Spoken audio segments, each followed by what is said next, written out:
Booyah, and it's time for the Game Sports Podcast. Here's your host, David McCaig Jr. The Game Sports Podcast is powered by 91 Network and also featured on Spaces. That is through Village Media and Sue Today. Now, about 91 Network, you can head on over to that YouTube channel, hit subscribe. Either way, all great content of the Game Sports Podcast, all video editions are featured on 91 Network, and you can also enjoy other podcasts on that platform as well. If you're tuning in on any other platform, again, through Spaces or through Spotify, Apple Podcasts, wherever you are, we are thankful that you are joining us this evening.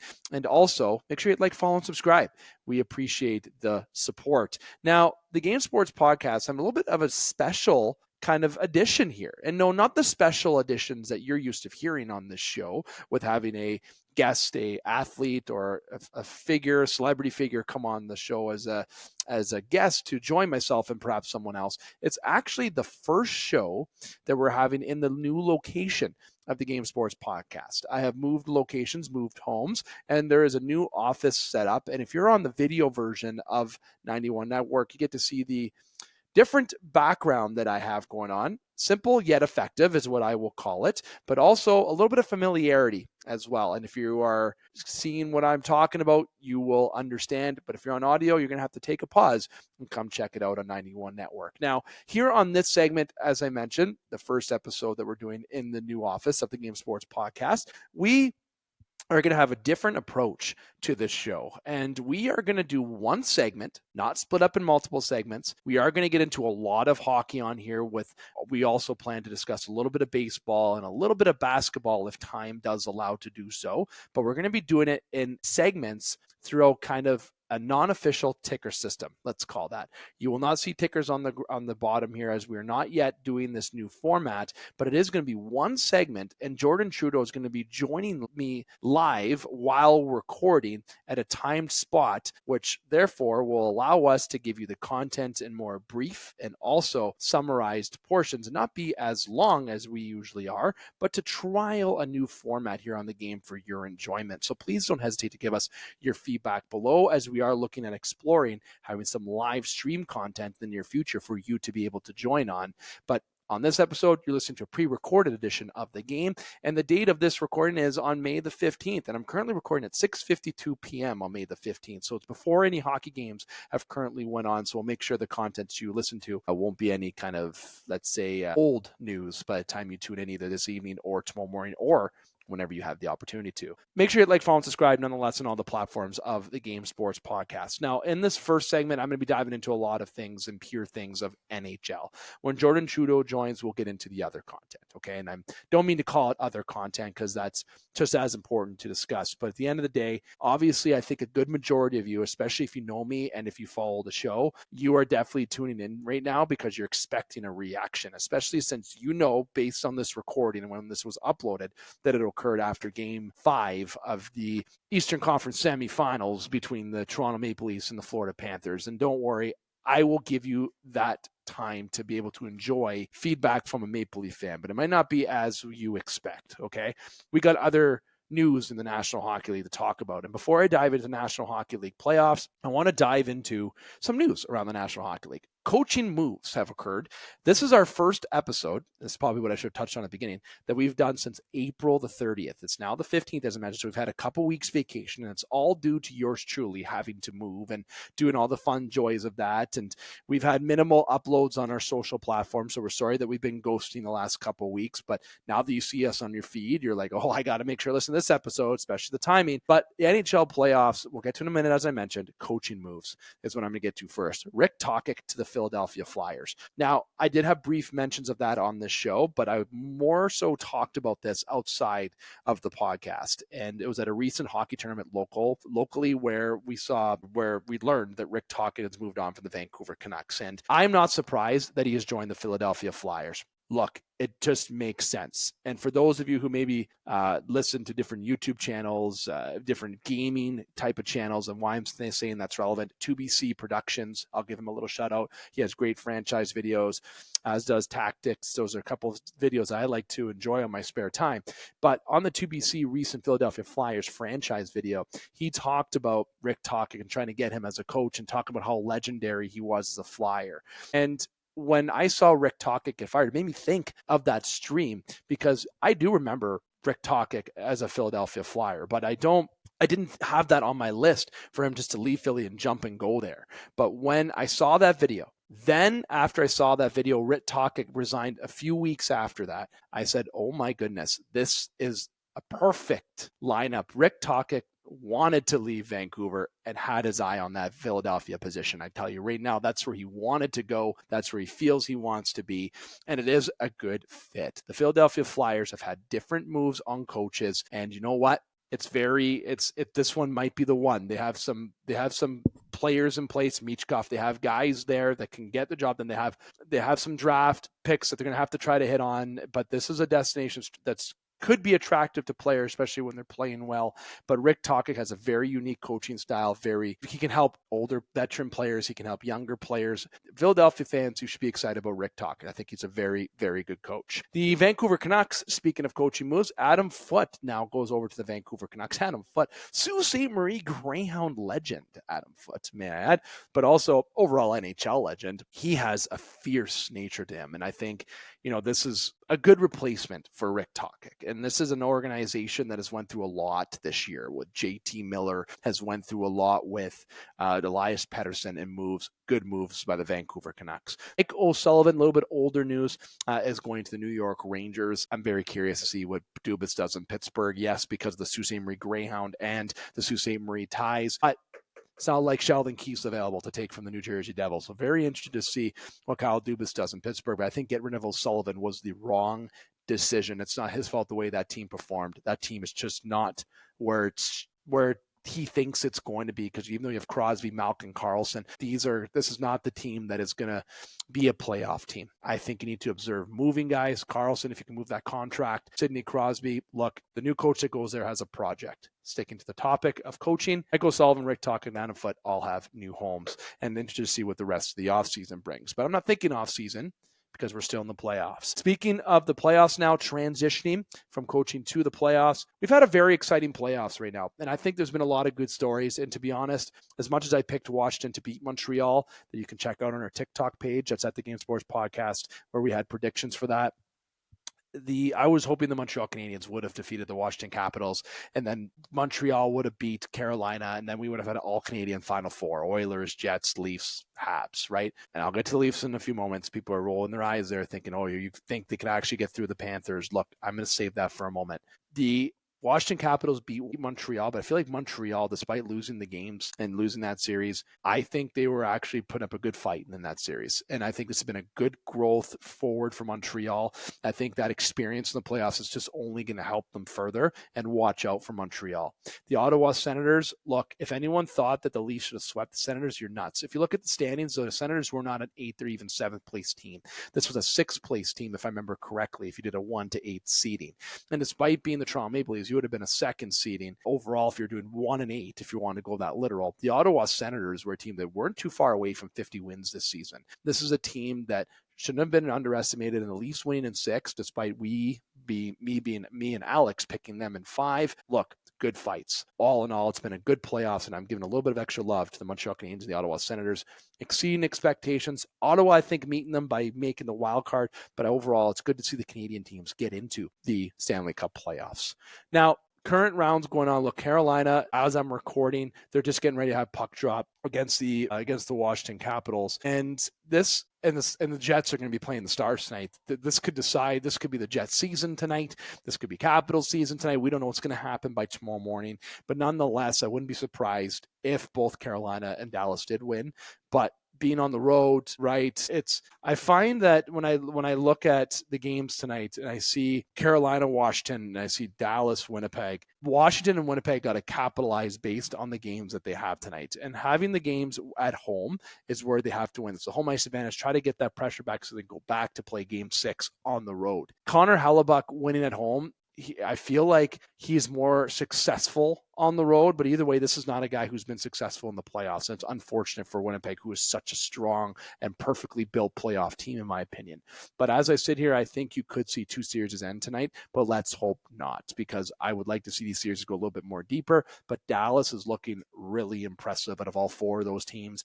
Carolina putting a good surprise on Washington, and we'll see if it is the last time we'll see Ovechkin for this season. Not retiring, but I mean, if they're going to put a waste to such a storybook season where he's out in the second round after finishing first. So we will see what happens with that tonight. Other games, obviously, you had Vegas and Edmonton. Edmonton eliminates Vegas in overtime yesterday. Kasperi Kapanen. Look, Hyman, John Klingberg, Connor Brown, Calvin Picker before, a lot of Leafs former depth. The Edmonton Maple Leafs, these depth scoring that the Edmonton Oilers are seeing, very, very impressive that is being done there. And look, people say that Edmonton, how are they doing this? Look, in the playoffs, they find ways to win, and good players come out, and the depth is coming out for the Oilers. And other teams have more depth than the Oilers, that being the Jets, that being the Leafs, that being the Capitals.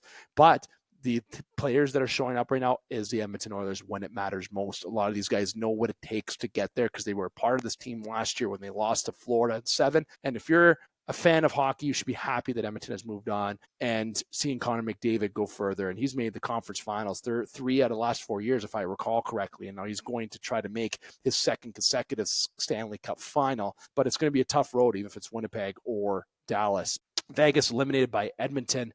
Look, Vegas not making it past second round, I have no problem with that. Look, a new team, they've won the cup already. Their LTIR stuff and drama from before, how they get in and figure it out and they find a way. Congratulations to Edmonton. Happy to see that elimination happen. Just being transparent with you. But Vegas, very impressive team. And Edmonton beat them in 5 games. I thought that was a 7-game series for sure. But the other 3 series that are still active, I talked about 2 already. A couple surprises there. I thought Washington put a little bit more up a fight against Carolina, but Carolina winning that, I think, is not a surprise.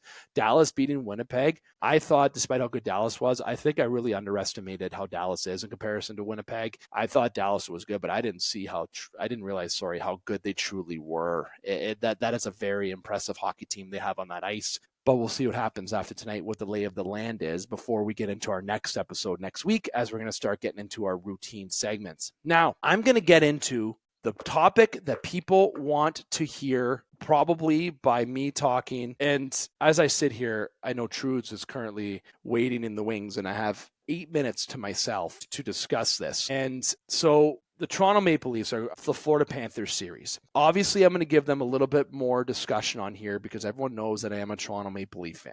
But I always try, and I have for these first 13 minutes, talked about other moves in the league and talk about other teams, okay? So don't be chirping me below about being a Toronto Maple Leaf fan and talking about the Leafs. I just know that with being a Toronto Maple Leaf fan, people love to hear Maple Leaf fans vent, get mad, cry, whatever the term is that you want to hear.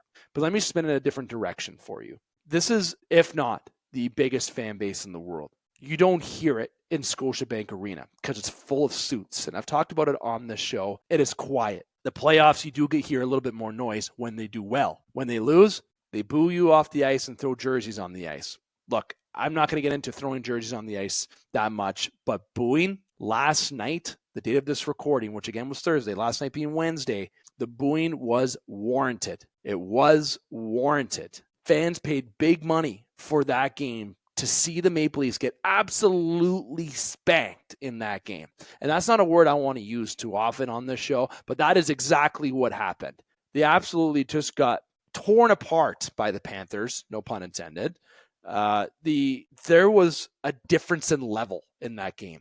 As a Leaf fan, I've seen a lot of shit games in my 33-year existence, and out of the 28, 29-ish years, 30 years that I can remember for watching games, that was one of the worst performances I have almost ever seen. There was no effort. It's like they didn't care. They were not prepared. And I'm not putting these losses on Wall. Tough night last night, but the guy has given them an opportunity to win. He's not getting the help outside of his crease. Matthews, Marner. I am over the excuses of Matthews being hurt, the injuries, not showing up in the playoffs, okay? And let me give you an example. As I sit here, there was a fact sent to me by Alex to make sure that I share. Alex Parr here on the Game Sports Podcast.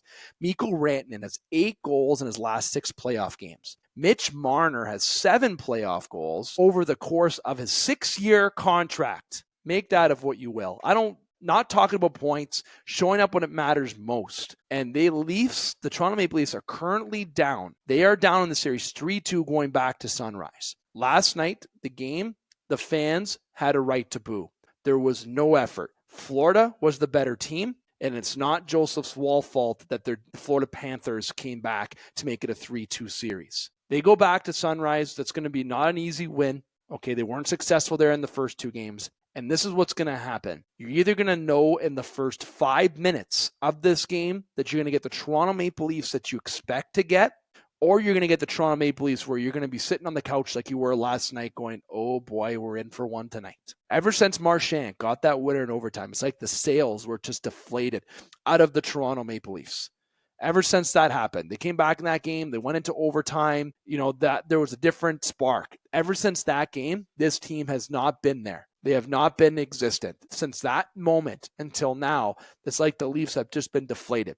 And I want to make sure I touch back on the injuries. Those are excuses. If you're too injured, don't play. Put someone in the lineup that will put his body on the line and do what it takes to win. Jesper Bohlquist goes in for Evan Rodriguez. Goal and assist yesterday. Was one of the hardest working guys on the Florida Panthers yesterday. Depth. And the depth for Toronto, which leads to my other point in a second, sticking with injuries. Bergeron played with a punctured lung. I think he had a sprained ankle. I don't know. He had injuries. You find ways to win. And when you wear that C on your jersey, I don't care how your wrist is and your body is. You find a way to win. And if you can't do that, don't go on the ice and hurt your team because you're hurting your team more.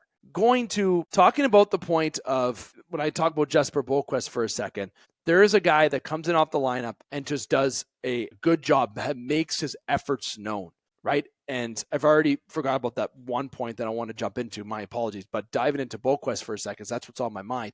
This is somebody, okay, that got his chance in the lineup. And when I see that with Nick Robertson, it's the same example. Guy's a healthy scratch. He comes in the lineup and scores goals. That is what the character is. He makes you not want to take it out of the lineup. And that's what the effort needs to be. The interviews with the players yesterday, lackluster. The only good interview was Chris Tanev. And he's the last guy that should be holding accountability. The last guy. The Toronto Maple Leafs are in a bind. They're up 2-0. They were up 2-0, and the Panthers have been brought back. Over 6 days ago, all the Leaf fans were excited. They were saying they're going to the next round. This is our year. And you can still believe that. But you're going to know what team you're getting in that first 5 minutes of that game. That game being on Friday, which is tomorrow, the date of this recording being Thursday. And I have not seen, given at any current time, I have not seen any updates. I'm trying to keep an eye on updates that Stolarz will be playing on our Wall. But really, I don't care. It's not Wall's fault. The team that has been battling all year, won the division, that's the team that I want to see as a Toronto Maple Leaf fan. Show up and play with heart. You deserved to get booed off that ice yesterday and have a jersey thrown. I don't say that too often, but the effort was awful. For a team to be in the second round and get booed off their ice, for a fan base that's been killing just to have a breath in the second round, that was not a boo because of losing the game. That was a boo because of the horrendous effort done by that team. And what I'm expecting is, this was my point now that I remember, and I will lead to maybe the sign-off before Trudeau comes in. If that loss doesn't put a fire under your ass for that game on Friday, you really got to check yourself as a hockey player. I don't care whatever level. I played junior hockey level, as people know I've talked about on the show and chirped about. I knew that after I had a bad game or if we got blown out, that I expected the boys to come back and battle. And that's what I expect to see when I'm sitting on my couch tomorrow, where I am watching a different location to try to change the juju. Yes, I'm one of those individuals. Again, this team, the main points, the fans deserve to boo. The jerseys, say whatever you must. They had no heart, no will. They haven't played the same way since that overtime loss. Florida has been the better team, but the series is still not over. You can go in there, take the wind out of Florida's sails, come back to Toronto and revive and have this fan base behind you for a Game 7 against the Florida Panthers. Don't fold up. Don't fold up shop. Don't get it all packed up. Go out and show heart. Show the fans that you care. Because last game, you obviously didn't. The first 2 games, you did. The first 2 periods, first period ever of that Game 3, you did. Find that. That's been the mantra. And the Florida Panthers, they're playing Florida Panther hockey right now. That is a team that won the Stanley Cup last year. That is who you expect to see on that ice. And despite how people think Florida is better than Toronto, they are playing like it.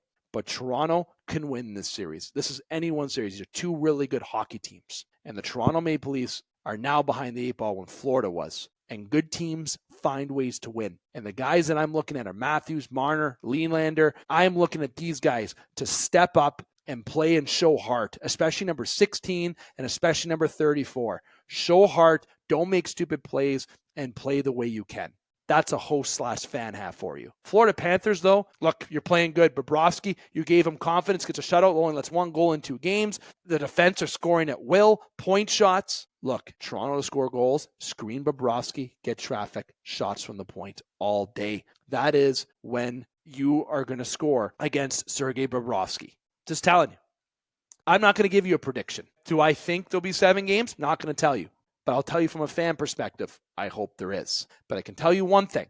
Whoever wins this series between Florida and Toronto, that is who is going to the Stanley Cup Finals. No offense to Washington or Carolina. Maybe you expected different from me today. You're not getting it. Perfect timing as I just wrapped up my segment and continuing to go. I just finished my last point, Trudes. This timing and chemistry we have is impeccable.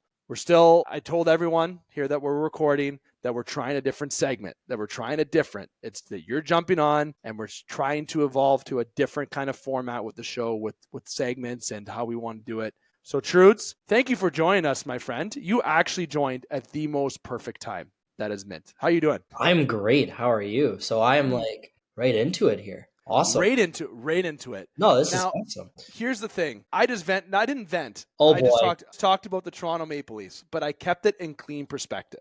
And I'm not going to get into it, but I would like to know your points about that game last night, not resharing mine. What did you see from a team that obviously didn't show up? What did you see last night as a hockey fan from the Toronto Maple Leafs? I see board battles. I see board battles lost. And that's been the story, in my opinion, in the last two games is Florida's really, really letting their size and their physicality like go and flourish. And I don't see the Leafs matching it as of right now. I mean, in Florida, you know, it was going to be tough in Florida either way. And like you want to say like, oh, they should have won that one in overtime. Is like, well, yeah, but like it hurts even more to get shut out and then, you know, only get 1 goal again. But I see a lot of board play and a lot of battles lost along the boards and that's just leading to Florida chances.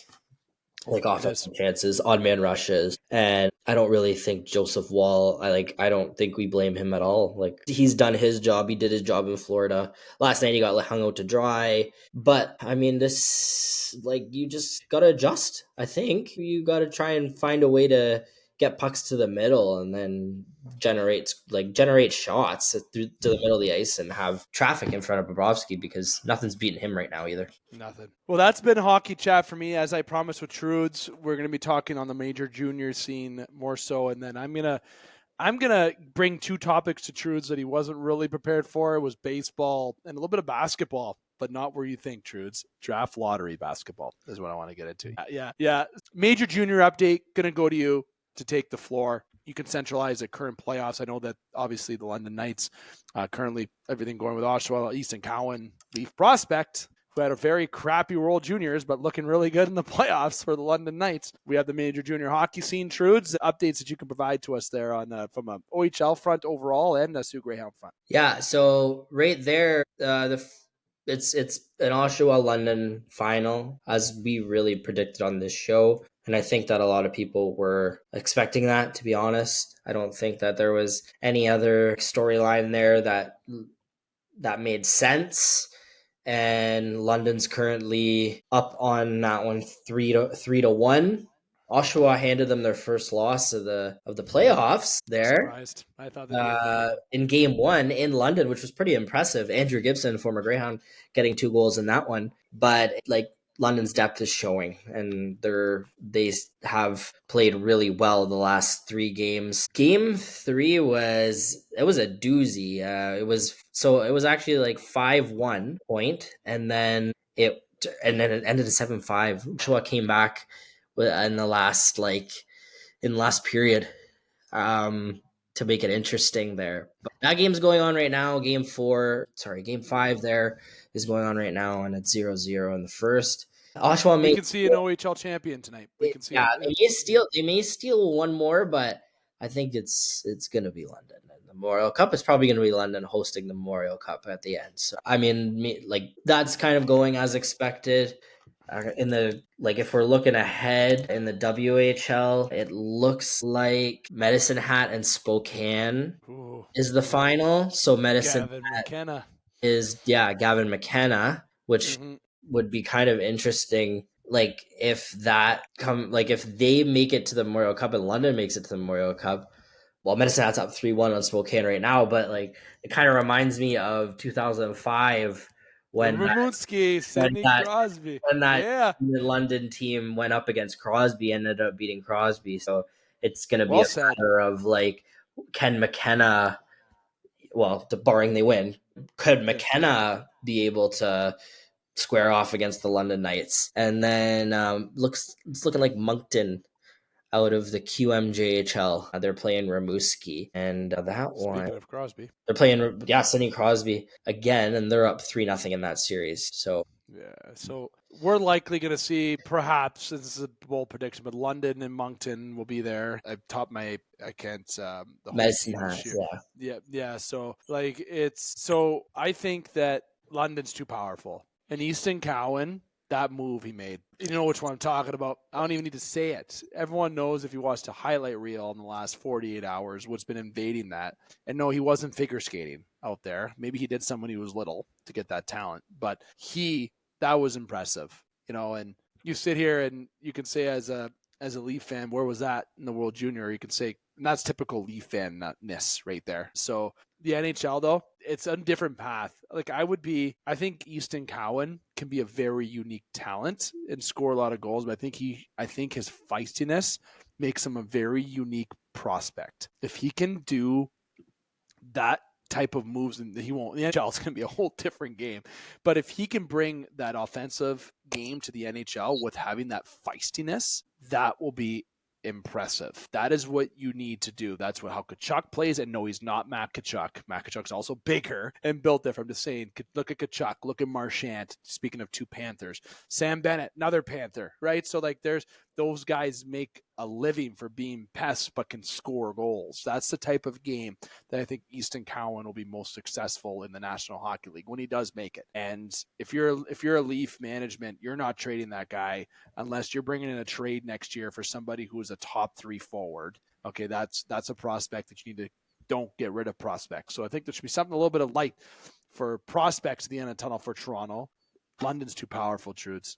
Too powerful of a team. We talked about that all year, and they returned most of the same squad as they did last year, which was the Memorial Cup finalist and an OHL champ. So yeah, it's gonna take a lot for somebody to beat them. So I don't know, I can't remember what we said, but Memorial Cup actually is in Rimouski.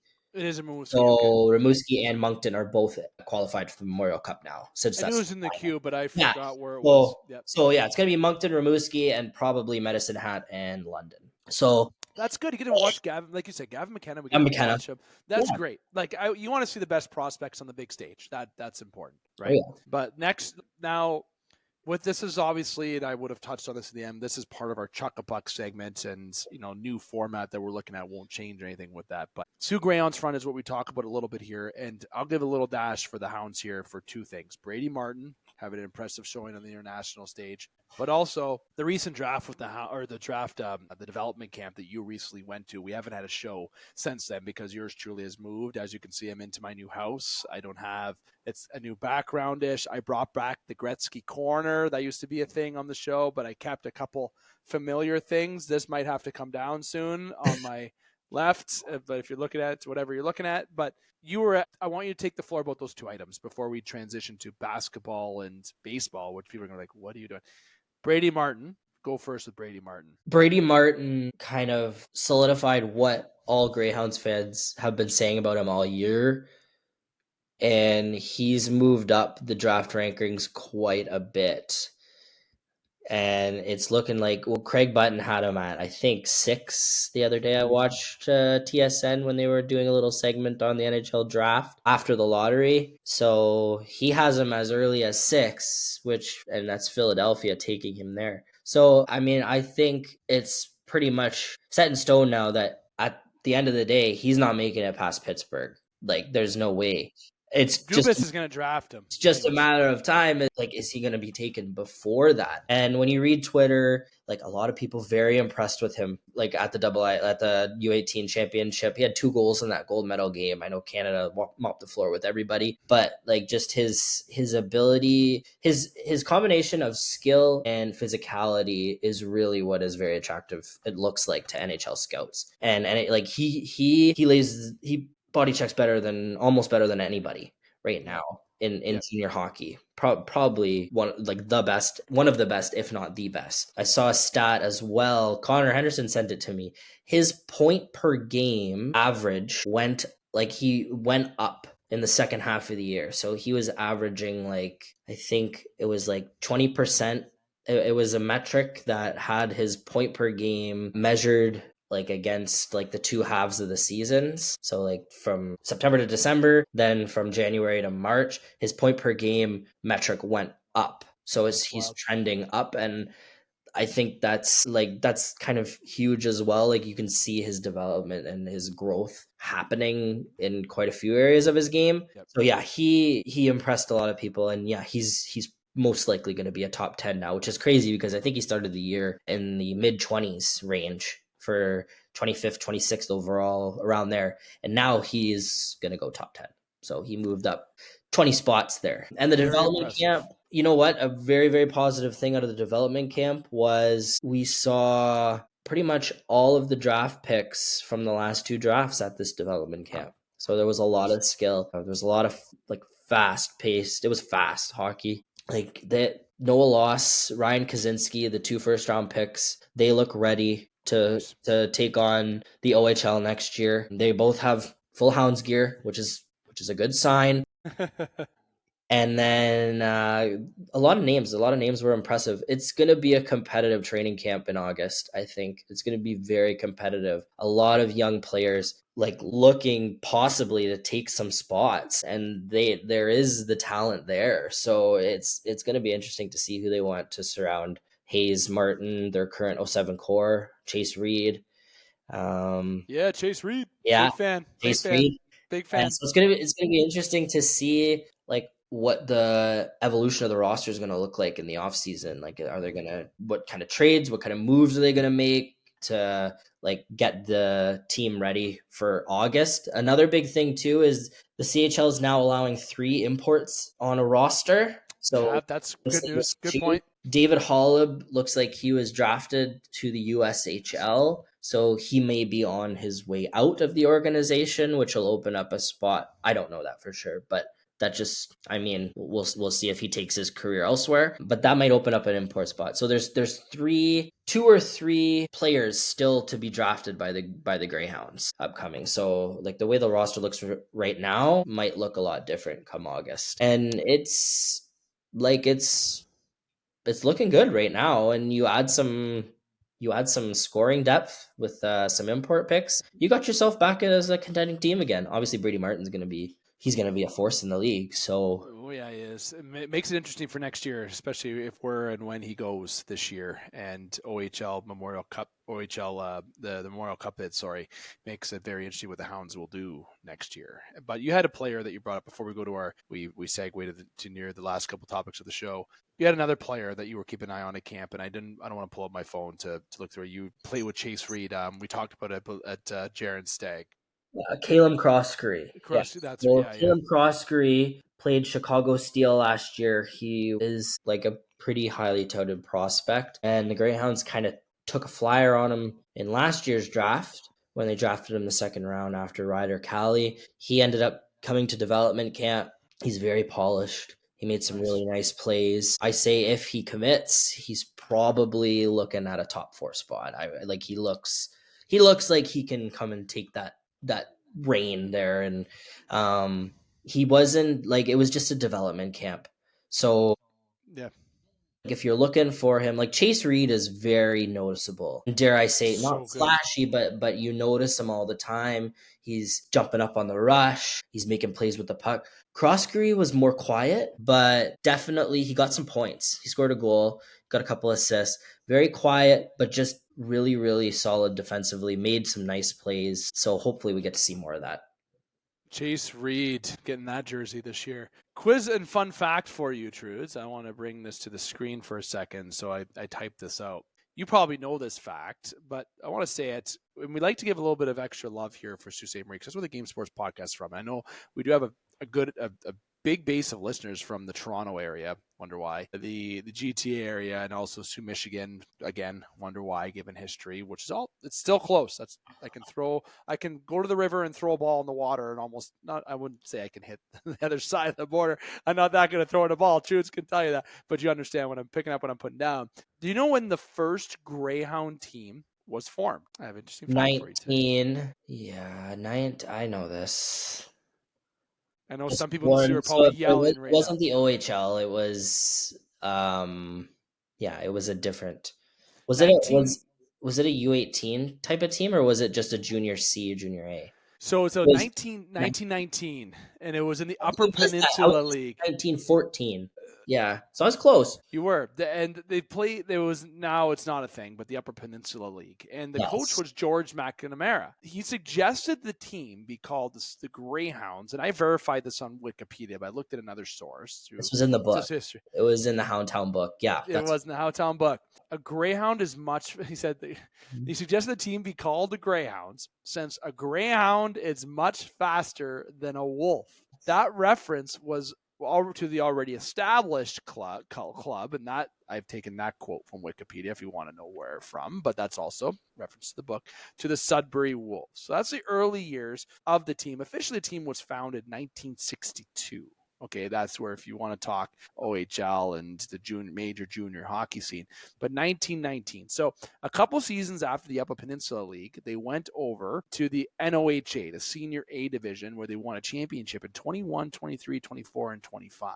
They also won the Allen Cup, and the list goes on. 29, they went to the Northern Ontario Junior Hockey League, the Noge. I'm a former Noge player. Love seeing that. A little bit. I love seeing when that league, they won the league championship 4 consecutive years, 1928 to 1931, had a fifth title in 1942, a little bit of an 11-year drought there.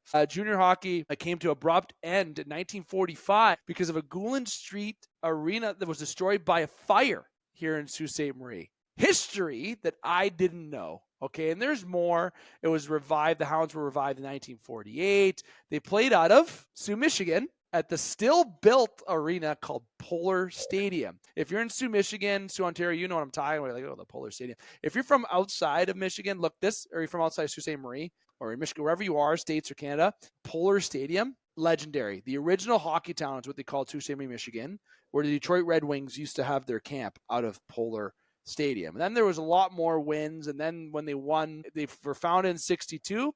The founders, there's a list of them. Obviously, a list of them. Angelo Bombaco, Lloyd Prokop, Phil Sirachi, Pat Esposito, Bill Kelly. And look, they never had a losing season in the first 10 seasons. In the NOJHL, that's the modern era. Look, this list can go on. It's worth a read. I think the history of the Sioux Greyhounds, as I spent 3 minutes there and only wanted to spend 1, you can dive into that history. It is rich. It is so cool. It is so cool. So cool. Well, and I remember reading, it's been a while since I read the book, the Houndtown book, and I know there's a second one that I have to get my hands on and read. But yeah, my 2 numbers were, because when you asked the question, I was thinking in my head, okay, well, they were established before, I think it was like in 1914, and then 1962 was my second number. Was that the right? You said that, right? Yeah, that correct. Right? That's when they were established as a junior association. Yeah, correct. So like it is funny. You hear a lot of people say like Sault Ste. Marie is such a great hockey town, great community, and it's just a small town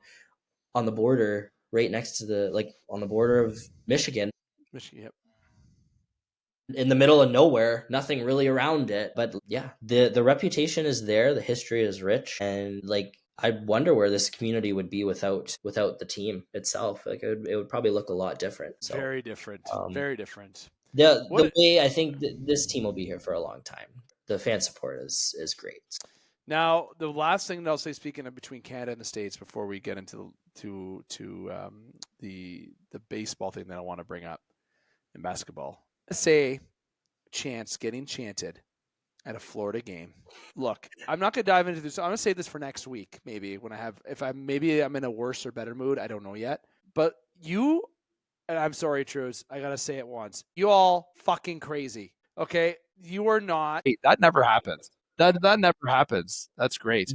It just cut you out. It was like, okay, hold on. Hold on is what they're saying. You all know right. what? It's not a Canada US. There's like Austin Matthews is American, Sam Bennett, Brad Marchand are Canadian. So like it doesn't really make a lot of sense. It doesn't make sense. And half of the Florida Panthers, there's a good chunk of Canadians, and they have their best defenseman Swedish, their goalie's Russian, their best forwards Finnish. Kachuk, look, Barkov's better than Kachuk. Sorry, I take Barkov 10 out of 10 times. And I'm sorry about video. I knocked out my webcam, so now it's on my computer webcam, okay? That's how passionate I got about banging the computer. That'd actually probably be a good clip if I can remember to do it that way. So USA chants, Dallas Star fans are doing it too. They have some States guys on there, but again, you have Canadians, you have Russians. I don't have this. I had the stats. They were in front of me. They're not here. But let me tell you, it's more Canadians than you have Americans. I'm telling you that right now. So enough with the USA chant. If that is something to go against Canada, between Canada and the States, because you're playing a Canadian team, A, we beat you in the Four Nations. Bite me. Number two, the World Juniors, whatever. We won the Four Nations. I would take that trade-off all day. And look, on the Olympic level, I'm liking our chances. I'm sorry. I know USA looking good, but Canada looking just as good. It's going to be a good rivalry. I get it. But you don't see Canadian fans going, Canada. No, because we know that half our team is what and half our team is this, and there's a mix. Yeah, we used to boo your anthem because of something else not related to hockey. Like, it's wild. I don't want to get into politicals, but even that, like, it's not about, that's not what hockey's about, right? Like, that's no, don't be chanting USA, because if you chant USA, you don't know what the hell you're talking about. And as soon as I swear, of course, my webcam goes to my computer one, which is the worst quality one. Okay, it pays me back for it. But Trude's baseball. I'm going to save this for Connor and I, but I want your brief point, because when Connor and I talk about, we'll get into more deep. It'll be a good teaser for the next show. Pete Rose now getting some recognition for the Hall of Fame. I said this as a clip, and you can scroll down on our TikTok to find it. I said, I hope they don't put him in for a little bit, because that's the one thing this man wanted before he died. Okay. But the MLB is going to put him into the Hall of Fame next time unanimously. I guarantee you he'll be in the next Hall of Fame. He will be there. He'll be the one put in. What is your thoughts on that Pete Rose situation?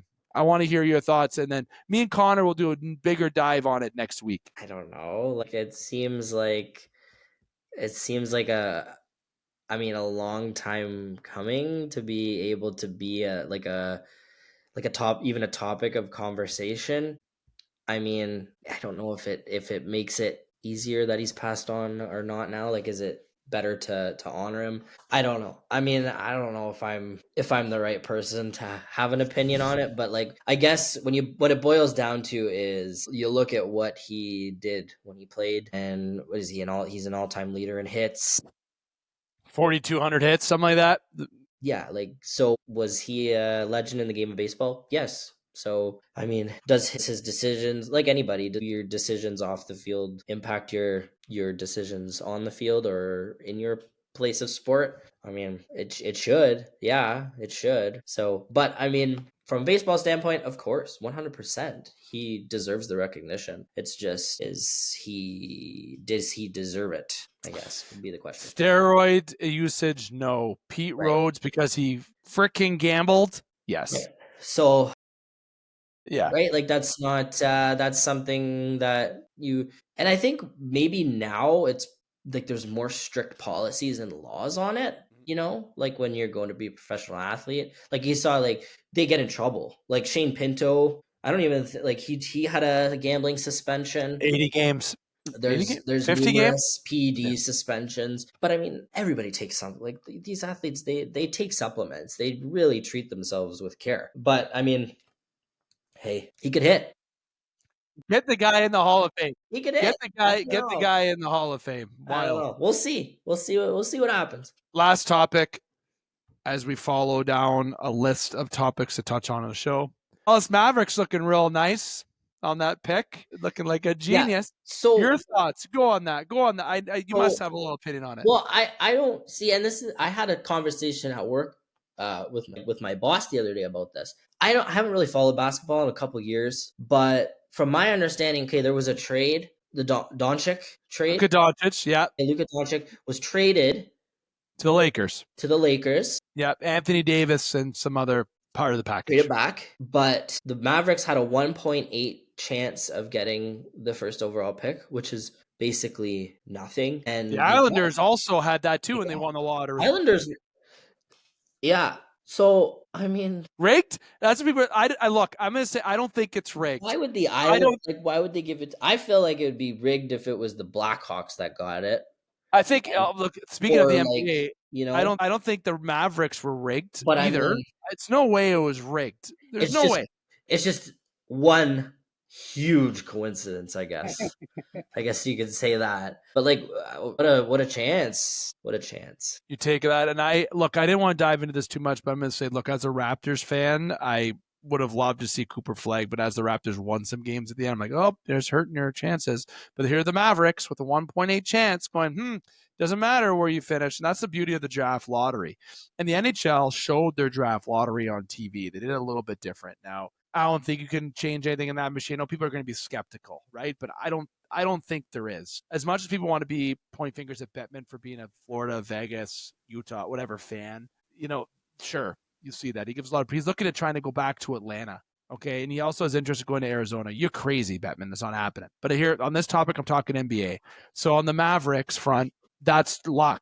We didn't see the draft lottery. I do think the NBA should put a draft lottery feature in place where you see how they win and the rules and how that is. I think that needs to be. They didn't televise it. They just came out and said, boy, yeah, that's a problem. Now, if I'm incorrect about that finding, I didn't watch it, but from what I understand, you don't see how that system goes. You just see the picks as they go. You don't see the system. Yikes. I think seeing the system, exactly. You need to see the system. So the Mavericks now can have a court of Kyrie Irving when he's back from injury. Don't forget, everyone, he is injured. Anthony Davis, Cooper Flag. Okay, Cooper Flag is sick. Is he LeBron James coming out of high school? No. But we've also seen some number one picks become stud. They're not, or duds. Look, you can look at Anthony Bennett from a Canadian pick, went to the Cavaliers. Andrew Wiggins, has he been what he was all hyped to be despite having any type of spurts that he's had in his career? No. Giannis Antetokounmpo, one of the best players in the league, looking like to get traded, was a mid-round, first-round pick. The Raptors wanted to trade up to get him, but the Bucks said no. Fun fact of the day. The NBA draft, it doesn't matter. It's not like in hockey, it doesn't matter either. Look at Alexander Dag. Anything can happen, but Cooper Flag looks like a special talent. As being a Duke fan, I saw him play this year, and he didn't criticize some of the shots that he took in that last game, but no, it doesn't come down to that moment. It's sad that sometimes it comes down to the last moment. I think Cooper Flag had such an impressive year overall. The Mavericks winning this expedites anything that fans had a doubt for, right? And Kyrie's hurt. If you want to bring in a point guard, guess what? You're now going to bring in a point guard. You want a premier guy, you're going to get him. Because shooting guard, Kyrie will move over. Whatever the heck happens. Mavericks winning this lottery is a luxury for that franchise. And you know what happened to Los Angeles? No playoff success this year.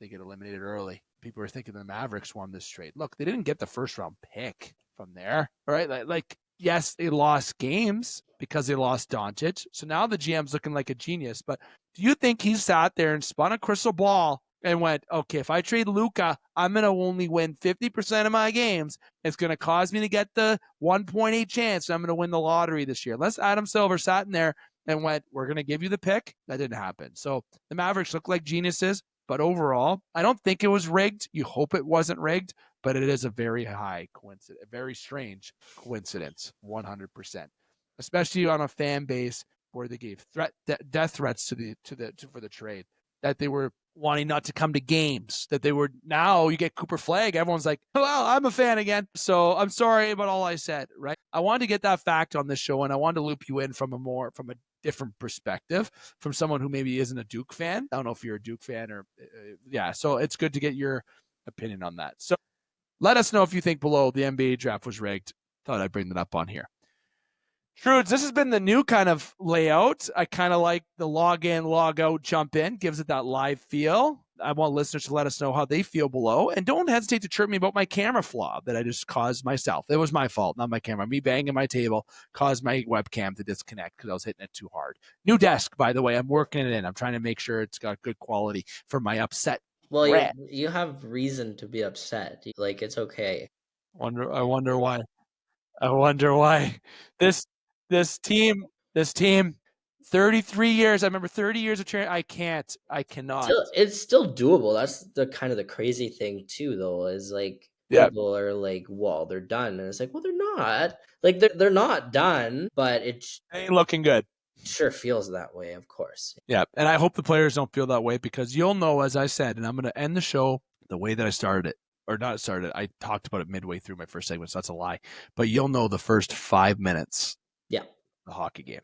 You'll know. Whether or not you can watch the rest. Yes, that's true. I second that. Trudes, my friend, this has been fun. It's been good. Good to be back. We had a couple weeks off, me moving and all that fun stuff. You're moving soon too? Yep. Yeah, there you go. Congratulations. Moving around. There we go. They're gonna have a new area. I found a Greyhound jersey. 2 of them. Oh.